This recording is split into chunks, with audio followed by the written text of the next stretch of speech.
রাজধানী ঢাকা সহ দেশের বিভিন্ন অঞ্চলের উপর দিয়ে মৃদু থেকে মাঝারি তাপপ্রবাহ বয়ে যাচ্ছে। তীব্র ভ্যাপসা গরমে জনজীবন অতিষ্ঠ হয়ে উঠেছে।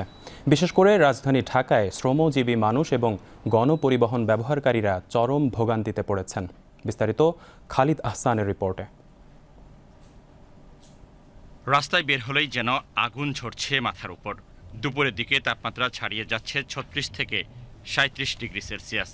এই পরিস্থিতিতে সবচেয়ে বেশি ভোগান্তিতে পড়েছেন খেটে খাওয়া মানুষ, রিকশা চালক, নির্মাণ শ্রমিক এবং নিম্ন আয়ের মানুষেরা। তীব্র গরম থেকে সাময়িক স্বস্তি পেতে কেউ কেউ ঠান্ডা জাতীয় খাবার খাচ্ছেন।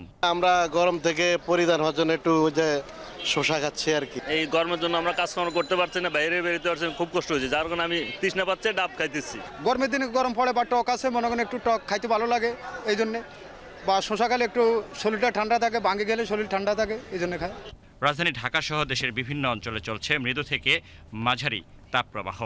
আবহাওয়া অধিদপ্তর বলছে আগামীকাল থেকে দেশের বিভিন্ন জায়গায় বৃষ্টিপাত হতে পারে, ফলে তাপমাত্রাও কিছুটা কমে আসতে পারে। তবে আগামীকাল এবং পরশু তাপমাত্রা অনেকটা সহনীয় পর্যায়ে নেমে আসতে পারে। সেক্ষেত্রে যেরকম আজকে গতকালকে আমরা দেখেছি সারা দেশে স্বাভাবিকের তুলনায় প্রায় ১ থেকে ২ ডিগ্রি সেলসিয়াস তাপমাত্রা স্থান ভেদে বেশি ছিল। আমরা আশা করছি যে তাপপ্রবাহ সেটা আরও কিছুটা সহনীয় পর্যায়ে এসে আগামীকাল এবং পরশু দিন থেকে এই তাপপ্রবাহটা কমে যেতে পারে।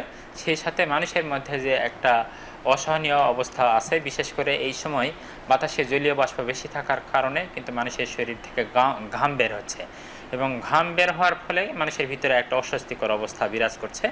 আমরা আশা করছি যে কাল পরশুর মধ্যে তাপমাত্রা স্বাভাবিক পর্যায়ে চলে আসলে এই অস্বস্তিকর অবস্থা কেটে যাবে।